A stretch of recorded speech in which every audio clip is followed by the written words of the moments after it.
भगवान पर हमला। क्या यही मिनी मुंबई का मिजाज है? यही है वो मेजबानी वाला इंदौर, मेहमान नवाजी वाला इंदौर जिसे आप जानते थे, जो पुरुषार्थ की बातें करता है, संस्कृति की बातें करता है? क्या ऐसा ही है अपना, आपका, हमारा इंदौर? कतई नहीं। पहले सुनवाते हैं मुख्यमंत्री शिवराज सिंह चौहान ने क्या कुछ कहा। उनका यह कहना है कि इंदौर में पुलिस टीम पर हमला करने वालों के खिलाफ सख्त कार्रवाई की जाएगी। इसके अलावा न्यूज 18 के मैनेजिंग एडिटर अमीश देवगन से खास बातचीत करते हुए सीएम शिवराज ने कहा कि तबलीगी जमात की वजह से देश में कोरोना को लेकर हालात और बेकाबू हो गए। अगर यह घटना नहीं होती तो काफी हद तक कोरोना को रोकने में हम कामयाब हो जाते। इंदौर में जो घटनाक्रम हमें देखने को मिला, कई जगहों से शिकायत आई, लेकिन इंदौर से यह शिकायत 2 बार आई। क्या कहना चाहते हैं? वहां पर डॉक्टरों के ऊपर पत्थर बरसाए गए। हालांकि आपने उसको लेकर कड़ी चेतावनी भी दी, लेकिन फिर भी केवल चेतावनी दी थी। इंदौर और भोपाल में ऐसी हरकत करने वाले लोगों को हमने रासुका में जेल भेजा है। ये समझ लें, वो बहुत थोड़े लोग हैं, मुट्ठी भर लोग हैं, लेकिन ऐसी हरकत को किसी भी कीमत पर सहन नहीं किया जाएगा।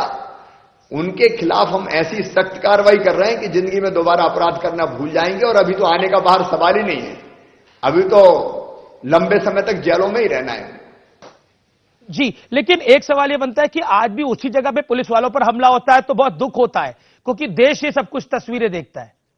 बतौर मुख्यमंत्री क्या कहना चाहते हैं आप शिवराज? बतौर मुख्यमंत्री क्या कहना चाहते हैं? देखिए, कुछ लोग हैं जिन्होंने गलतफहमी पैदा करने की कोशिश की, कुछ लोग हैं जिनने अफवाहें फैलाई, कुछ लोग हैं जिन्हें वर्ग विशेष से इस मामले को जोड़ने की गलती की, नादानी की।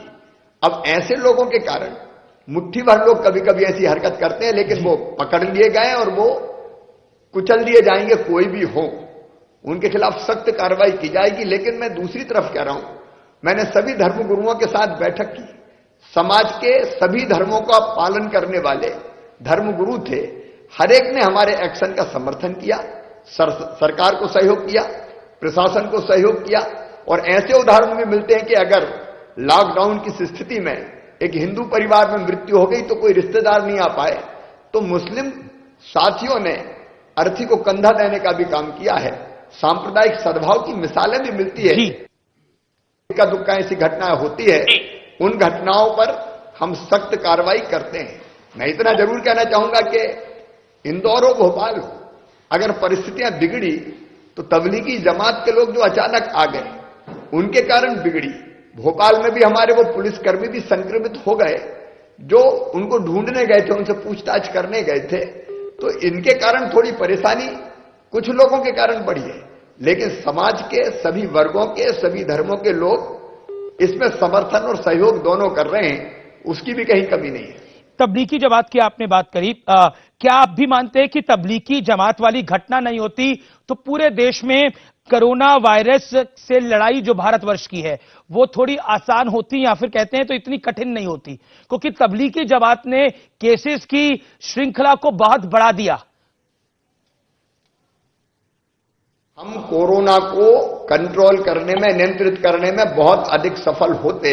अब मेरे मध्य प्रदेश के उदाहरण, खरगोन में तबलीगी जमात के एक सज्जन गए, पूरा परिवार उनका 9 लोग संक्रमित हो गए। सिरोंज में तबलीगी जमात वाले गए, सिरोंज में पहुंच गया कोरोना। अलग अलग जगह जहां पहुंचा है, एक नहीं अनेकों स्थान पर इस कारण पहुंचा है। और भोपाल में भी जो इसका संक्रमण बढ़ा है उसका बड़ा कारण तबलीगी जमात रही है। और इसलिए दुर्भाग्यपूर्ण है, नहीं तो अब तक भारत और प्रभावी नियंत्रण कोरोना पे कर लेता।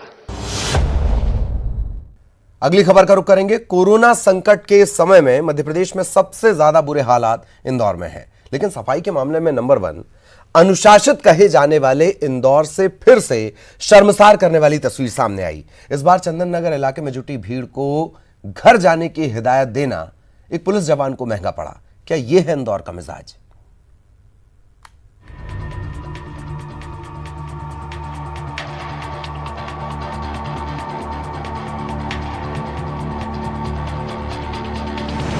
इंदौर के चंदन नगर इलाके के इस वीडियो में भीड़ से जान बचाकर भाग रही ये पुलिस जवान सुरेंद्र है। सुरेंद्र का गुनाह बस इतना कि कोरोना संकट में लॉकडाउन में भी बाहर झुंड में बैठे इन लोगों को वो अपने घर जाने की समझाइश दे रहे थे, लेकिन भीड़ को यह बर्दाश्त न हुआ और लोगों ने समझाइश देने आए पुलिसकर्मी पर ही हमला बोल दिया। लाठी, डंडा और इस वीडियो में तो देखिए पत्थर भी मारे गए।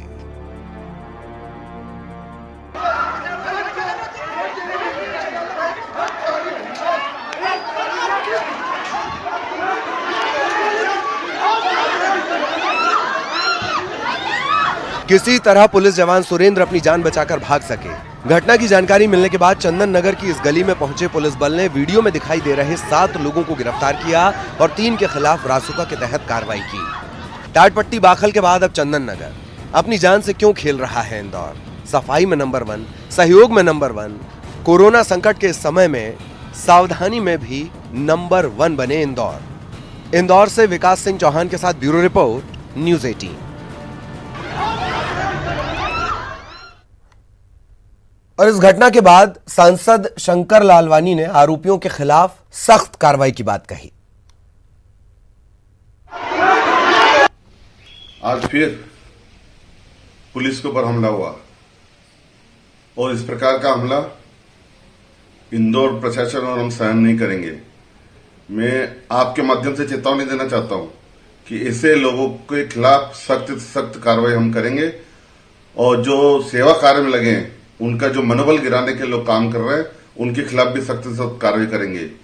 डॉक्टर हो, मेडिकल स्टाफ हो, पुलिस हो, जिला प्रशासन हो, ये हमारी सहायता के लिए और इस विषम परिस्थितियों में हमको सबको मिलकर इनकी सहायता करना चाहिए। मैं फिर चेतावनी देना चाहता हूं, अगर किसी ने इस प्रकार की फिर कभी करी तो उसके खिलाफ कड़ी से कड़ी कार्रवाई करेंगे और जिन्होंने आज करा है उनके खिलाफ भी कड़ी से कड़ी कार्रवाई कर रहे हैं। ब्रेक के बाद आपका स्वागत है और अब बात करेंगे मध्य प्रदेश में क्या कुछ अपडेट अब तक का है। कोरोना अपडेट क्या है? मध्य प्रदेश में अब तक 339 कोरोना संक्रमित सामने आए हैं। अब तक 25 कोरोना पॉजिटिव मरीजों की मौत हो चुकी है। इंदौर में 173 केस, 16 की मौत हो चुकी है, लेकिन 14 मरीज स्वस्थ भी हुए हैं। मुरैना में 13 पॉजिटिव केस सामने आए हैं। उज्जैन में 15 पॉजिटिव केस, 5 की मौत। जबलपुर में 8 कोरोना पॉजिटिव, जबकि 4 मरीज स्वस्थ होकर घर लौटे। भोपाल में 92 कोरोना पीड़ित मरीज हैं, इनमें से 1 की मौत और 2 मरीज स्वस्थ हो चुके हैं। ग्वालियर में 6 पॉजिटिव केस, 2 मरीज स्वस्थ। शिवपुरी में 2 पॉजिटिव केस सामने आए हैं, 1 मरीज इसमें से स्वस्थ हो गया। खरगोन में 12 मामले, 2 मरीजों की मौत। छिंदवाड़ा में 2 संक्रमित, 1 की मौत। बड़वानी में 12 केसेस सामने आए हैं, विदिशा में 1, बैतूल में 1, होशंगाबाद में 1, श्योपुर में 1 पॉजिटिव केस सामने आया है। रायसेन में भी 1 केस सामने आया है, पॉजिटिव केस।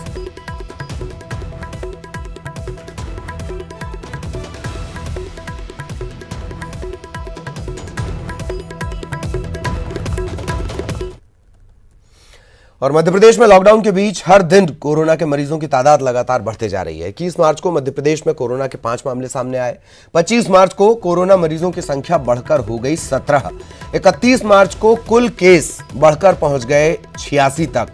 ये चार्ट के जरिए, इसे कोरोना ग्राफ आप कह लीजिए, कोरोना ग्राफ के जरिए इसे समझिए कितना तेजी से यह आंकड़ा बढ़ रहा है। इस ग्राफ को क्यों आपको दिखाया जा रहा है? क्योंकि यह आपकी लापरवाही, आपकी गलतियां, आपके अनुशासन तोड़ने, लॉकडाउन के नियम तोड़ने की वजह से इस तरीके से लगातार फैल रहा है। 4 अप्रैल को मध्य प्रदेश में कोरोना के कुल मामले 180 हो गए। 8 अप्रैल यानी अब तक कोरोना के 339 मामले सामने आ चुके हैं। यह ग्राफ जितना बढ़ेगा उतना यह आपके लिए घातक होगा। मध्य प्रदेश में कोरोना से सबसे ज्यादा प्रभावित जिला इंदौर है। ग्राफिक्स के जरिए देखिए कैसे इंदौर में तारीख दर तारीख मामले बढ़ते गए। 25 मार्च कुल 5 केस, 28 मार्च कुल 19 केस, 31 मार्च संक्रमितों की तादाद बढ़कर हो जाती है 63, 3 अप्रैल 108 केस, 8 अप्रैल 173 केस। इंदौर में कुल संक्रमितों की तादाद अब तक बढ़कर 173 हो चुकी है। भोपाल की बात करेंगे। कोरोना से प्रभावित मध्य प्रदेश के जिलों में भोपाल दूसरे नंबर पर। देखिए कैसे तारीख दर तारीख बढ़ रहे हैं आंकड़े। 21 मार्च को पहला केस यहां पर सामने आया और 31 मार्च को कुल केस हो गए 5। 4 अप्रैल कुल 18 केस, 5 अप्रैल 39 केस और 3 दिन बाद 8 अप्रैल कुल 92 केस। अब तक संक्रमितों की तादाद बढ़कर 92 हो चुकी है। ये आंकड़े आप देख रहे हैं, लगातार हम आपसे अपील कर रहे हैं, ये बढ़ता हुआ ग्राफ जिंदगी की संभावना को कमजोर करता है। घर पर रहिए, सुरक्षित रहिए।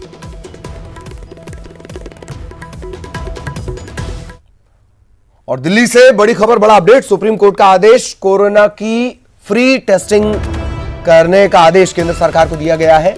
निजी लैब में भी कोरोना की फ्री टेस्टिंग हो, सुप्रीम कोर्ट ने यह कहा है। जल्द दिशा निर्देश केंद्र सरकार इस बाबत जारी करे। सुबह सुप्रीम कोर्ट ने यह साफ किया था, एक याचिका दरअसल लगाई गई थी कि निजी लैब को जो जांच दी गई है वो तकरीबन पड़ती है 4,500 रुपए। सुप्रीम कोर्ट ने कहा, सुझाव भी दिया सॉलिसिटर जनरल को कि क्या ये जो 4,500 रुपए है ये सरकार दे या फिर इसे रिम्बर्स करने की कोई व्यवस्था की जाए। तभी सुप्रीम कोर्ट ने यह भी कहा था कि हम इसमें एक दिशा निर्देश या एक आदेश जारी करेंगे। और अब केंद्र सरकार को सुप्रीम कोर्ट ने कहा है कि जल्द इस दिशा में दिशा निर्देश जारी किया जाए।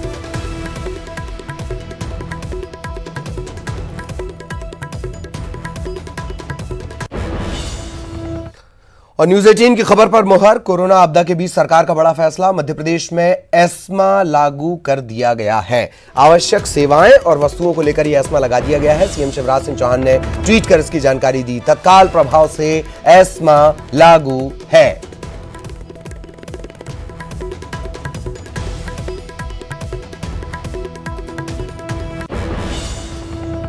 और भोपाल नगर निगम कमिश्नर ने आदेश दिया है, सार्वजनिक जगहों पर मास्क पहनने को लेकर सख्ती बरती जाएगी। सार्वजनिक जगहों पर मास्क पहनना अनिवार्य, और जो मास्क नहीं पहनेगा उससे अरेस्ट किया जाएगा।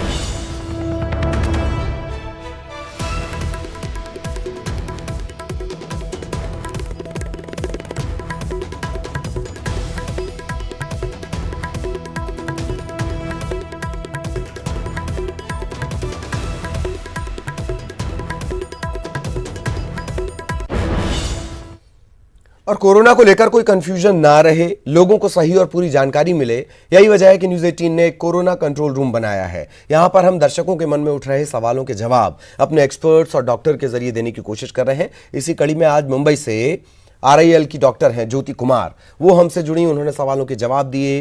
तमाम तरह की भ्रांतियां, भ्रम, आशंकाएं, डर, इसे उन्होंने दूर किया।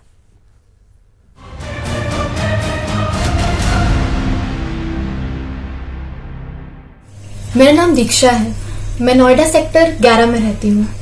ये पूछना चाहती हूँ कि सैनिटाइजर का इतना ज्यादा इस्तेमाल करना क्या सेफ है? मेरा नाम संचेता चतुर्वेदी है और मैं जानना चाह रही थी क्या सैनिटाइजर का ज्यादा इस्तेमाल नुकसानदेह होता है? मेरा नाम परमिंदर है, जिला होशियारपुर पंजाब से बोल रहा हूँ। मैं ये जानना चाह रहा हूँ सैनिटाइजर का ज्यादा इस्तेमाल नुकसानदेह तो नहीं है? मैं उदय बोल रहा हूँ, मैं दिल्ली का रहने वाला हूँ। मेरा आपसे यह प्रश्न है कि क्या सैनिटाइजर का अधिक इस्तेमाल करना नुकसानदायक है? मैं मंजुलता पांडे जालौर से बोल रही हूँ। क्या सैनिटाइजर का अधिक इस्तेमाल नुकसानदेह है? मैं अपर्णा तिवारी नवी मुंबई महाराष्ट्र से बोल रही हूँ। मेरा प्रश्न है कि क्या सैनिटाइजर का उपयोग करना नुकसानदेह है? मेरा नाम सिद्धार्थ है और मैं हैदराबाद से बोल रहा हूँ। डॉक्टर साहब, मेरा ये प्रश्न है कि हम लोग सैनिटाइजर का ज्यादा इस्तेमाल करना ठीक है या हम लोग के लिए खराब है? सैनिटाइजर अल्कोहल 70% अल्कोहल से बनाया हुआ चीज़ है और जितना हो सके उसको हम कम यूज़ करें, कम इस्तेमाल करें। खाली इमरजेंसी में या ऐसी जगह पे जहाँ पे पानी या साबुन की सुविधा ना हो, जैसे कि हम बाहर सफ़र कर रहे हों, गाड़ी में जा रहे हों और हमारे पास पानी या साबुन मौजूद नहीं है, तो ऐसी स्थिति में इस सैनिटाइज़र यूज़ करते हैं। जैसे कि मेडिकल के लोग जो हैं मरीज़ को देखते रहते हैं, बार बार पानी और साबुन इस्तेमाल करना आसान नहीं रहता है, तो हर पेशेंट का जांच या छूने के बाद सैनिटाइज़र यूज़ करना ठीक रहेगा। सैनिटाइज़र में 70% अल्कोहल मिला हुआ रहता है, तो ये अल्कोहल जो है चमड़ी में जो चर्बी रहती है वो चर्बी को हटा देती है। उसी तरह वायरस जो कीटाणु है वो उसके बाहरी हिस्से में चर्बी रहती है, उस चर्बी को पिघलाने के लिए ये सैनिटाइज़र काम करता है। जैसे साबुन और पानी यूज़ करते हैं उसी को पिघलाने के लिए, तो इस तरह वायरस का नाश हो जाता है या जल्दी से वायरस डिजेनरेट हो जाता है। तो ओवर यूज करना या ज़्यादा इस्तेमाल करना सैनिटाइजर का हमारे लिए, हमारी चमड़ी के लिए भी धोखादायक है।